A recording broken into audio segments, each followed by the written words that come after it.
Olá pessoal, sejam muito bem-vindos à nossa primeira aula da disciplina de Físico-Química aplicada à farmácia. O meu nome é Patrick Oening e eu vou ser o professor de vocês nessa disciplina durante todo esse semestre, ok? Hoje a gente vai fazer uma abordagem inicial da Físico-Química aplicada à farmácia, principalmente tratando do nosso plano de ensino para que vocês consigam readequar as expectativas que vocês vão ter com essa disciplina, bem como todas as instruções que são necessárias para que a gente tenha um bom desenvolvimento da disciplina, tudo bem? Vocês vão ver que a gente já tem um cronograma de conteúdos, um cronograma de provas, como que elas vão ocorrer e tudo mais.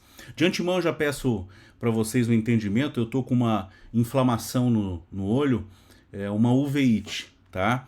É uma inflamação sem qualquer tipo de infecção, normalmente causada por algum agente externo, algum choque, algum contato, né? Algum agente que levou isso que não necessariamente microbiológico, tudo bem? Então, espero que na próxima aula já esteja tudo ok. Pessoal, então o meu nome é Patrick Oening, né? Primeiro as apresentações. Eu sou professor do curso de farmácia da UFMS. Vocês vão me ver em outras disciplinas mais para frente também no curso, principalmente lá no finalzinho dele, onde eu trato de disciplina profissionalizante como tecnologia farmacêutica, ok?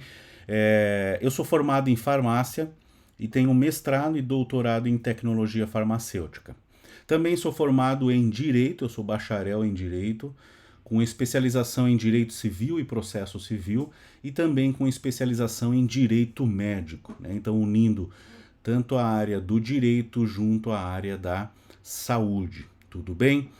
Mas a gente vai tratar aqui predominantemente vamos utilizar predominantemente os meus conhecimentos relacionados à farmácia, aqui no caso a físico-química, que eu considero uma disciplina muito importante para a formação, principalmente daquela pessoa que quer atuar, né, na área de indústria, na área de alimentos, na área de medicamentos, na área de correlatos, ou que também quer conhecer um pouco mais como que os medicamentos podem de fato agir no corpo humano. A nossa disciplina ela é totalmente teórica, ela tem carga horária de 34 horas aula por semestre, ok? E o grande objetivo dessa disciplina é proporcionar para você, acadêmico, né, a construção de um conhecimento relacionado à físico-química no momento em que são aplicados no âmbito do profissional farmacêutico. Então eu sou um professor que não gosta muito de tratar teoria pura. Eu gosto de tratar a aplicação do conhecimento teórico. Porque a partir da aplicação do conhecimento teórico, a gente consegue visualizar a importância maior ainda daquele conteúdo. Então, diferentemente daquilo que a gente vê muito lá no segundo grau, ou talvez outros professores trabalhem dessa maneira, nada de errado. Mas eu prefiro não ficar somente na teoria, eu prefiro fazer aplicação de praticamente tudo aquilo que a gente vai ver. Todos os conteúdos que a gente vai ver aqui na Físico-Química, eu vou de uma maneira ou de outra aplicar a uma área ou outra da farmácia. Então, você vai se ver envolto na prática profissional, mesmo estudando físico-química, que parece uma disciplina básica, parece uma disciplina, digamos assim, da formação básica do farmacêutico. Ela era até uma disciplina da formação básica do farmacêutico. Mas com as reformas curriculares, a gente trouxe ela mais para a área da farmácia, principalmente quando a gente alterou o escopo dela e transformou não só a físico-química, mas transformou ela na físico-química aplicada à farmácia. Então é por isso que eu sempre vou fazer aplicações práticas desses conteúdos que a gente vai ter. Tudo bem? E eu também trabalho muito na construção desse conhecimento. Então eu não passo ele, digamos, de forma absoluta, né? A gente constrói ele a partir dos pré-conhecimentos que a gente tem, a gente vai adquirindo novos conhecimentos, vai adquirindo novas possibilidades de fazer junção desses conhecimentos para poder entender muito melhor aquilo que a gente de fato precisa, tá? E isso é importante para vocês, para que vocês carreguem esse conhecimento não só até somente a hora da prova, mas que carregue esse conhecimento para uma vida inteira e quiçá daqui a 5, 10, 15, 20 anos de formado, você diante de uma situação, problema dentro do âmbito farmacêutico, você consiga pensar adequadamente quando se tratar de conteúdos da fisicoquímica e utilizar esses conhecimentos para resolver um problema. Tudo bem? Então, os objetivos específicos são compreender o comportamento das moléculas dos diferentes estados da matéria. Então vocês vão ver que a gente vai dar um upgrade muito grande quando falar dos estados da matéria, sólido, líquido, gasoso. Né? Esses conhecimentos que a gente já traz desde lá do 2º grau. Aqui a gente vai aplicar as variações, as características, as diferenças desses diferentes tipos de estados da matéria para os nossos fármacos, para os nossos medicamentos. E como que isso vai influenciar na farmacocinética e na farmacodinâmica dos medicamentos. Lembrando, farmacocinética significa o que o meu corpo faz com o medicamento, como que ele absorve, como que ele distribui, aonde chega esse medicamento, como que é eliminado do meu corpo, via urinária, via fecal, via pulmonar, né, pela sudorese, via urinária, até então a saída dele do corpo. Já a farmacodinâmica diz respeito ao mecanismo ou mecanismos de ação que um medicamento tem. Tudo bem? Por exemplo, é a farmacocinética que diz que uma dipirona ela pode ser administrada de 4 a 6 vezes por dia, porque de acordo com a velocidade de absorção, ação dela e excreção, eu preciso desse intervalo de tempo para que ela mantenha a sua ação constante no meu organismo. Tudo bem? Já a farmacodinâmica diz respeito a como que essa dipirona vai agir.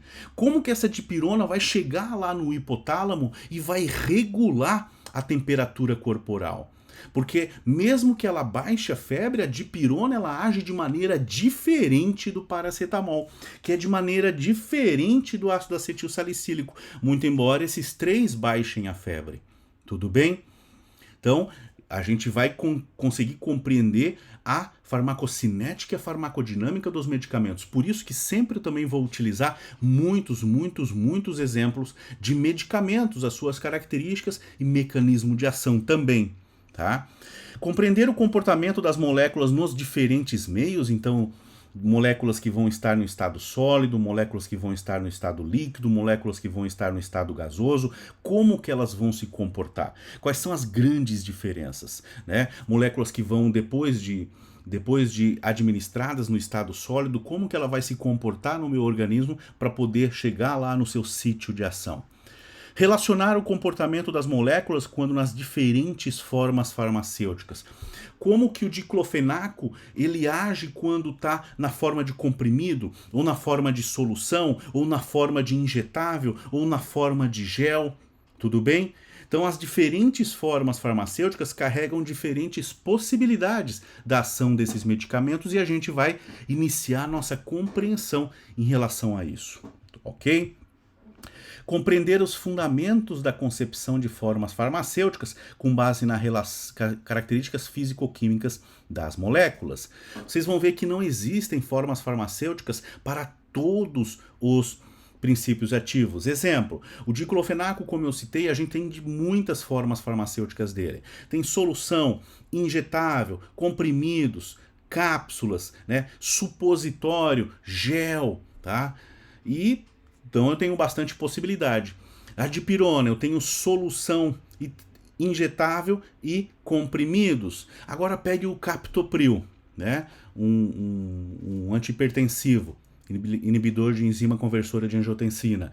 Ele tem praticamente somente comprimidos. Por que não existe um gel dele? Por que não existe um injetável? A gente vai entender através das características físico-químicas das moléculas o porquê que a gente não tem formas farmacêuticas, bastante formas farmacêuticas para todas as moléculas que existem, e como que a gente vai escolher um carregador, ou digamos um veículo para transportar esse medicamento para dentro do meu corpo com base na físico-química das moléculas. E, por último, relacionar princípios físico-químicos a técnicas de análise. Existem algumas técnicas de análise de medicamentos, né, tanto de controle de qualidade, de medicamento, técnicas para desenvolvimento tecnológico de fórmulas farmacêuticas, que são utilizadas para garantir que eu tenha bons resultados da minha formulação farmacêutica, né? Espectrometria de massa, espectrofotometria, ultravioleta, radiação de raio-x em baixos ângulos, cromatografia líquida de alta eficiência, cromatografia gasosa, cromatografia delgada, espectrometria de massa. Então a gente vai ver algumas dessas técnicas e como que elas conseguem trabalhar essas técnicas com base nas características físico-químicas das moléculas que são analisadas. Tudo bem? Então, a ementa, pessoal, lembrando que a ementa é algo fixo, que ela já vem com o programa da disciplina, então não é o professor que cria a ementa, muito embora a ementa dessa disciplina tenha sido eu que criei, porque foi uma disciplina que eu trouxe para a área da farmácia, quando eu coloquei nela, né, a partir de uma discussão que eu defendi há anos atrás, junto ao corpo docente, que ela fosse uma disciplina ministrada somente por farmacêuticos, porque antigamente ela não era, ela era uma disciplina que podia ser ministrada por químicos. E a gente sentia muito falta da aplicação do conhecimento da físico-química para a farmácia.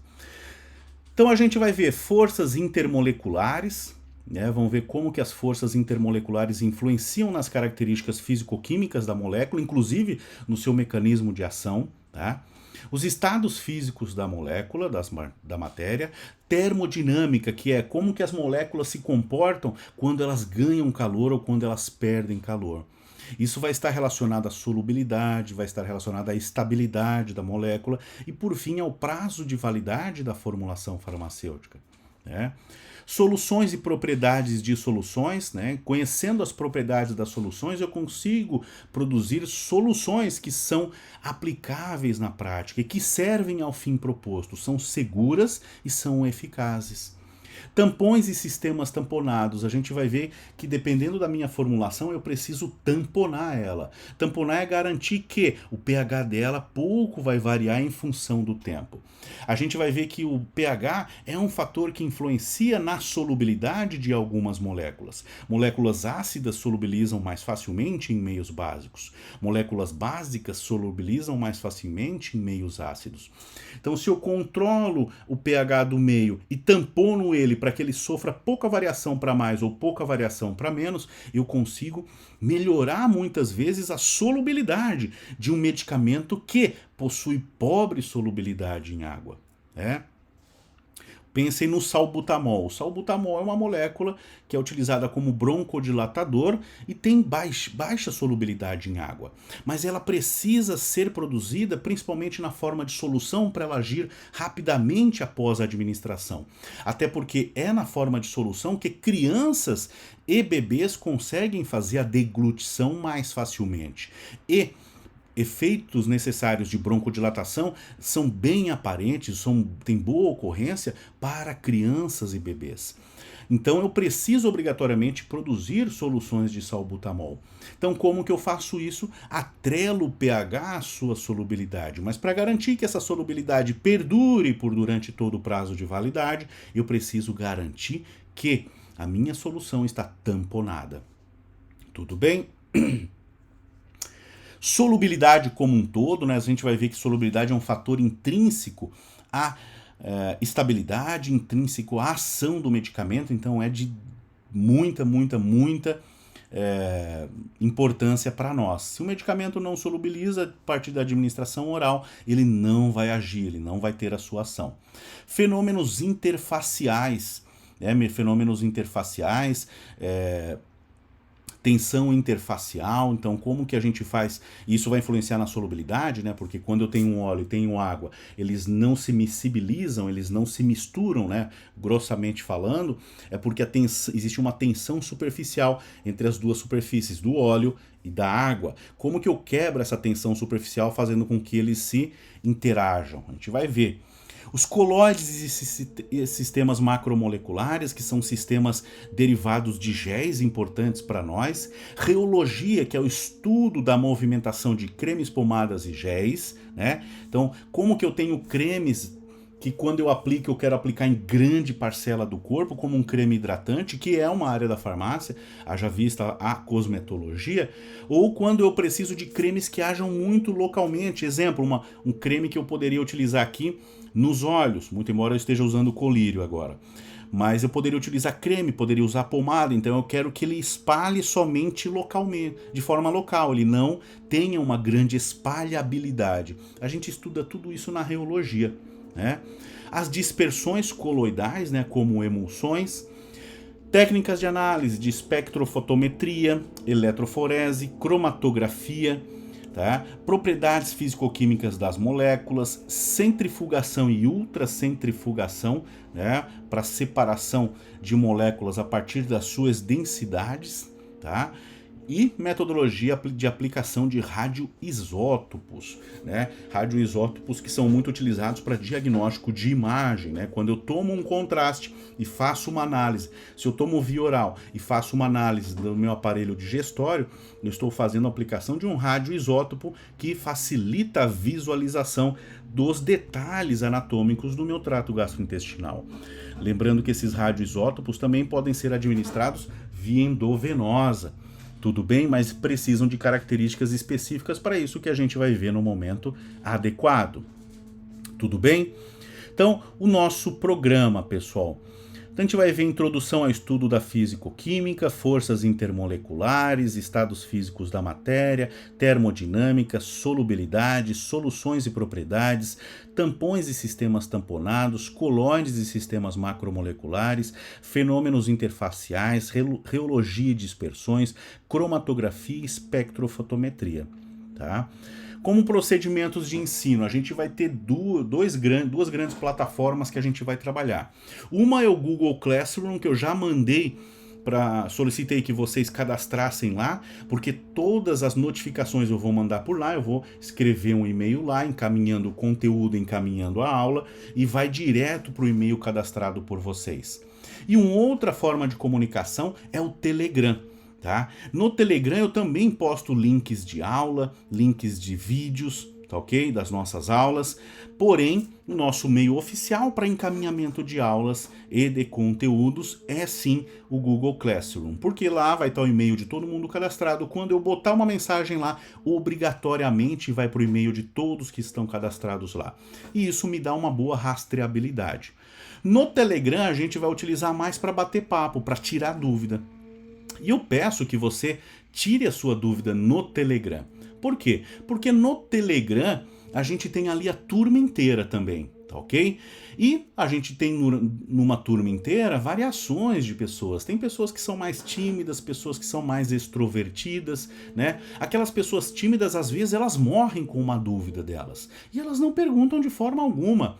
Se uma pessoa extrovertida vai lá e faz um questionamento, uma pergunta, ela pode ela pode sanar a dúvida de várias outras pessoas. Tudo bem?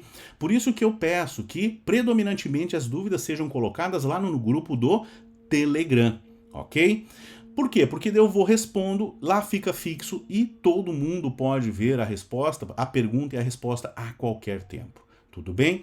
Agora, se você é muito tímido, mas não quer deixar de tirar a dúvida, pode mandar mensagem para mim no particular no Telegram. Não tem problema nenhum. Tudo bem? O importante é não ficar com dúvida.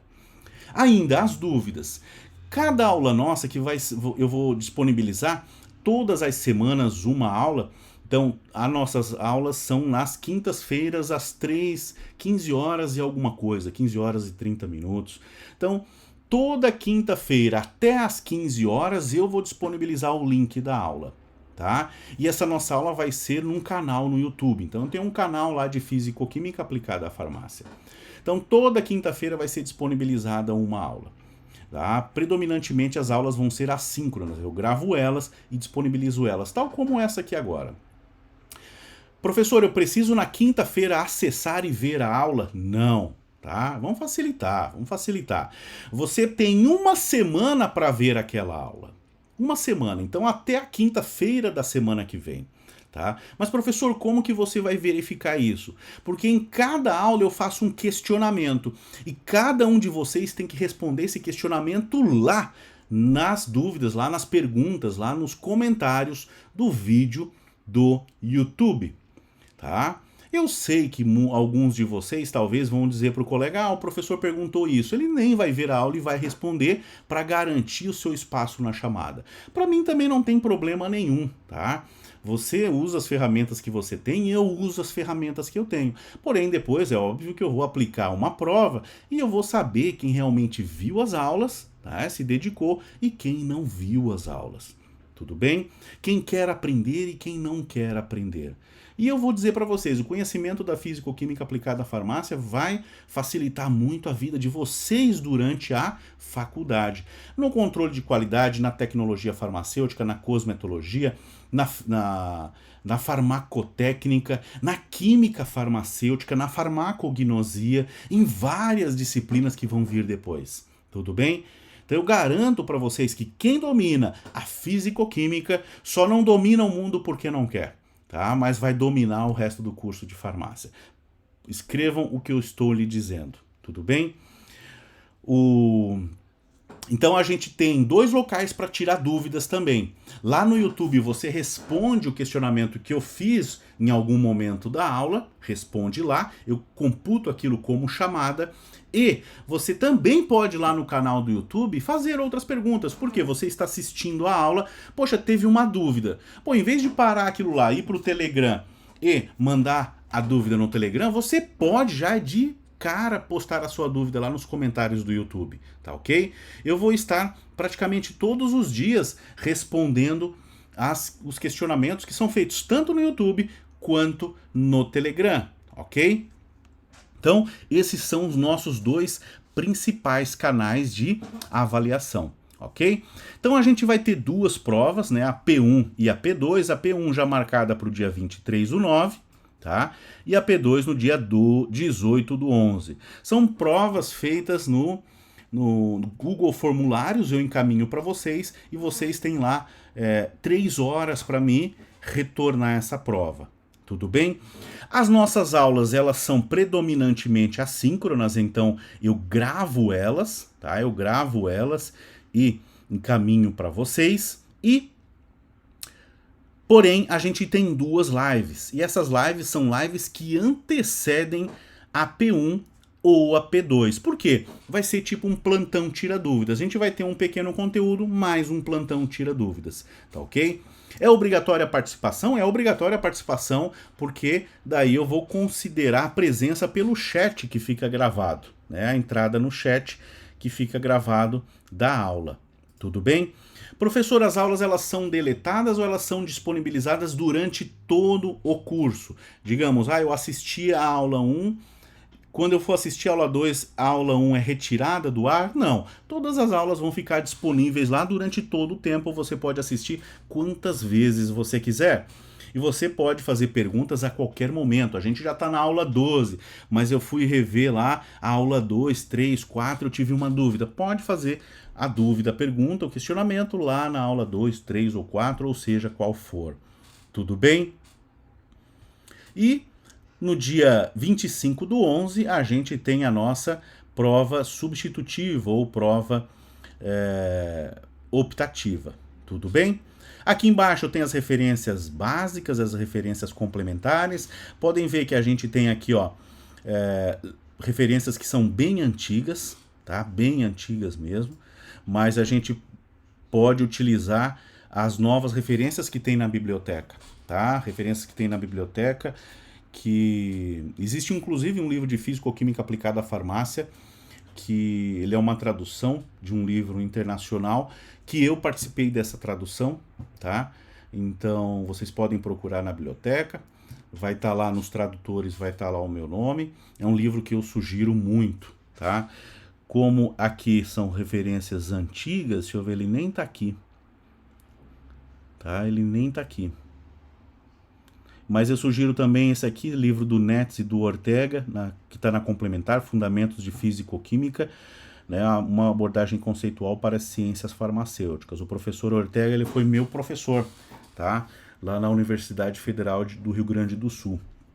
E é um livro excelente, ok? Então, o que mais eu tinha para falar aqui do conteúdo do nosso programa? Eu acho que era isso, tá? Do programa. Pessoal, o que seria a físico-química aplicada à farmácia? Como que ela se situa dentro da formação do farmacêutico?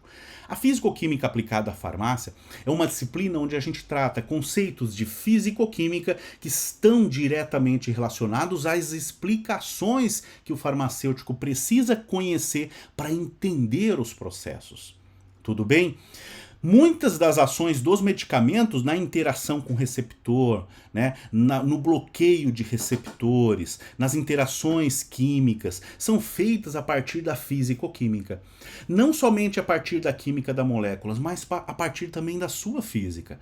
Né? Quando a gente considera, digamos, uma molécula, o tamanho molecular, o volume molecular, eu estou saindo um pouco dos aspectos químicos e entrando nos aspectos físicos. Tá?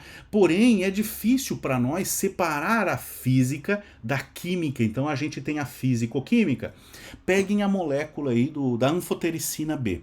Né? A anfotericina B ela é um antifúngico que ela é muito uma molécula grande, uma macromolécula, muito semelhante à molécula do lanosterol. Então ela tem um log de P, né? Um coeficiente hidrófilo-lipófilo, uma lipofilicidade semelhante à molécula do lanosterol, que faz parte da membrana do fungo. É como se fosse o nosso colesterol, que faz parte também das nossas membranas. Não no nosso colesterol circulante, mas no nosso colesterol de membrana. Por isso que a anfotericina B é segura para o ser humano, porque ela procura locais onde eu tenho a molécula do lanosterol e não do colesterol. Então, é uma questão de aplicação físico-química, porque ela tem quimiotaxia, ela procura pela molécula do lanosterol, pelo local de inserção da molécula do lanosterol na membrana do fungo, e através do seu volume molecular, ela bloqueia aquele receptor. É uma interação físico-química, eu não tenho como dissipar isso aí. Tudo bem? Na área de alimentos também, pessoal. A gente aplica muito a físico-química para a área de alimentos. Como o farmacêutico ele também atua na área de alimentos, muitas vezes as nossas explicações vão estar relacionadas à área de alimentos. Tudo bem? Vão estar relacionadas à área de alimentos, assim como também vão estar relacionadas à área de análises clínicas, porque o farmacêutico também atua nas análises clínicas. Então, físico-química se aplica tanto à farmácia, a indústria farmacêutica, a alimentos e análises clínicas, tudo bem? E a gente vai pontualmente fazer essas aplicações. A físico-química, ela fornece conhecimento, pessoal, que vai dar subsídio para você depois de estudar a farmacologia, tá? A tecnologia farmacêutica, a farmacotécnica, o controle de qualidade, a química farmacêutica ou química medicinal, a farmacognosia, e tudo que você precisa saber sobre a aplicação e interação dos medicamentos. Por que um medicamento, a partir da administração via oral, ele consegue distribuir no corpo? Por que alguns deles chegam no sistema nervoso central e outros não chegam? Tudo bem? Por que um antiemético como o Dramin, que é utilizado para inibir a emese, ele consegue interagir no sistema nervoso central, levando a uma depressão da vigília, né, do senso de vigília da pessoa. Algumas pessoas respondem mais facilmente a isso. Tem sono, né? Então muita gente toma o Dramin por conta do sono que ele fornece e não por conta da antiemese. Tá? Então, a explicação de como os medicamentos de fato funcionam, ela é uma explicação físico-química. Muito embora grande parte dessas explicações esteja lá na farmacologia, porque a farmacologia ela pega a fisiologia, a bioquímica e aplica para mostrar para você como o medicamento age, a ação final desse medicamento ela é uma ação físico-química. Né? Vamos pegar 3 exemplos aí da ação dos medicamentos. Vamos pegar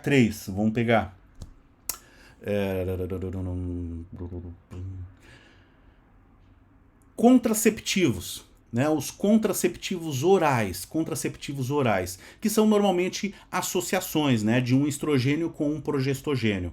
Como que ele age? Eu forneço ele numa quantidade que vai ser superior à quantidade que a mulher consegue produzir, Tudo bem?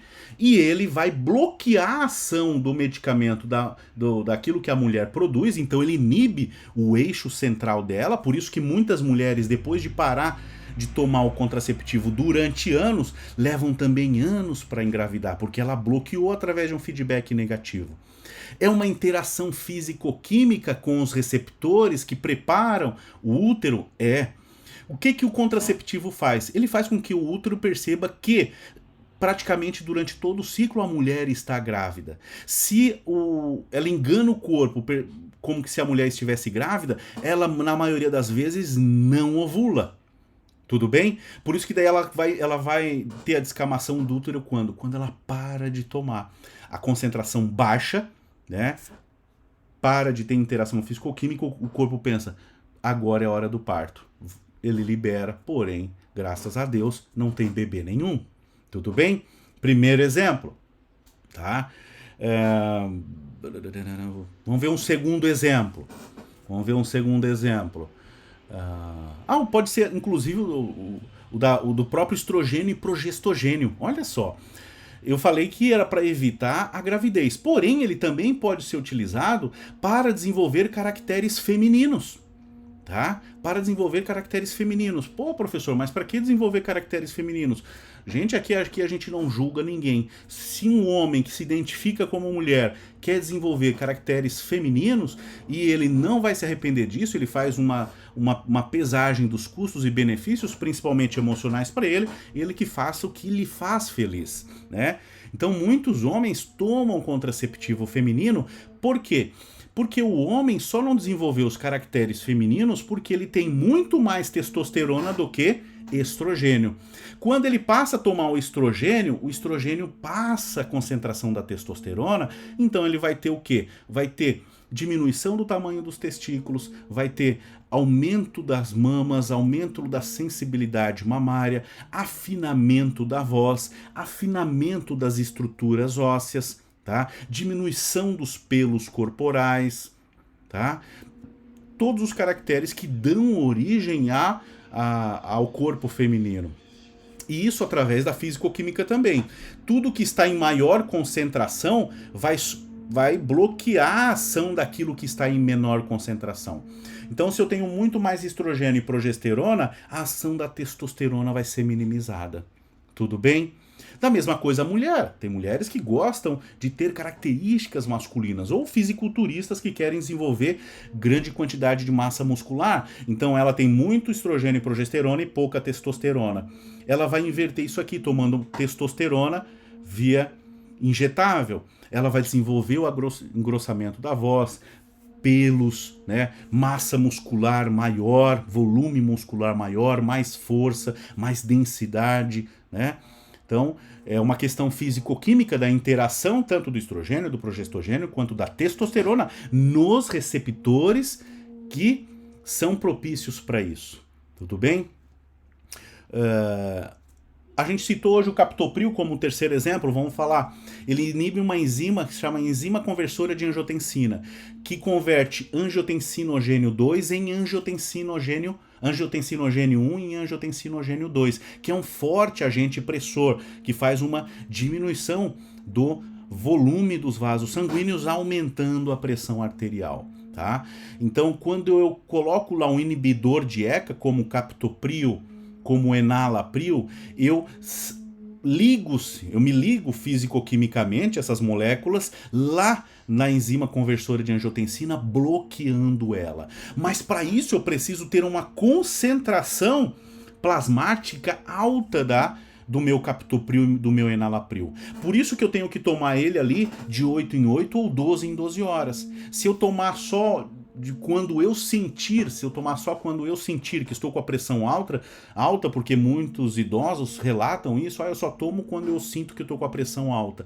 Ele não vai fazer um efeito suficientemente adequado, porque ele não está numa concentração que faça com que ele roube a ação do angiotensinogênio 1 na enzima conversora de angiotensina. Ele precisa estar numa concentração superior ao angiotensinogênio 1 para que ele roube essa preferência de ligação.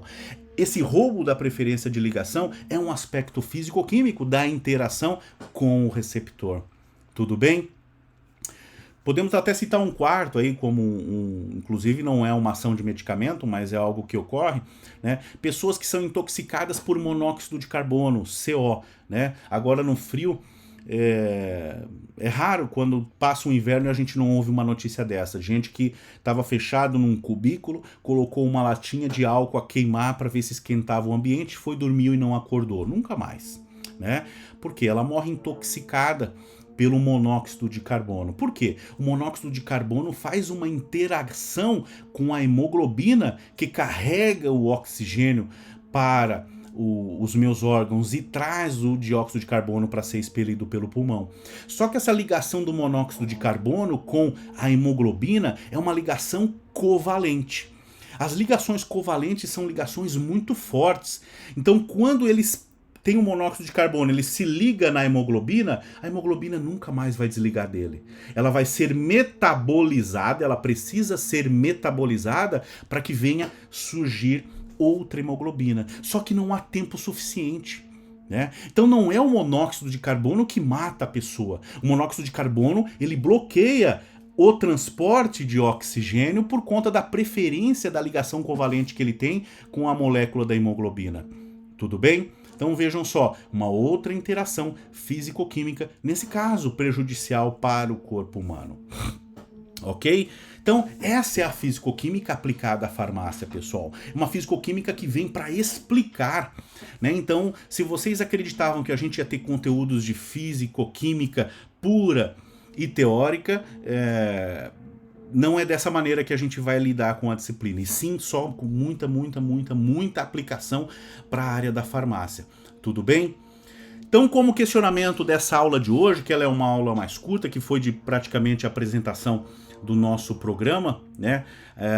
Até porque eu sei que uma das avaliações lá da universidade, quando os alunos fazem a avaliação do professor, o professor leu o programa da disciplina com vocês? Não, o professor não leu. Antigamente eu não lia. E recebia nota baixa por isso. Porque os alunos falavam a verdade, e essa era a verdade, é claro.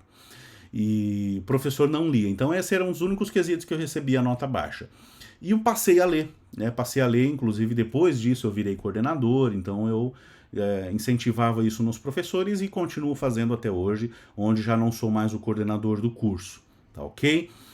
Então eu quero que vocês coloquem numa só frase, nos comentários aqui embaixo do YouTube, qual a sua expectativa com a disciplina de fisicoquímica aplicada à farmácia.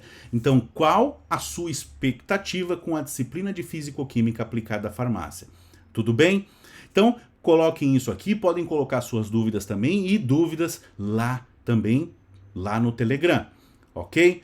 Então, pessoal, qualquer dúvida relacionada à dinâmica da disciplina, vocês falem, perguntem para mim, tá? Daí, nesse caso, predominantemente lá no Telegram, ok?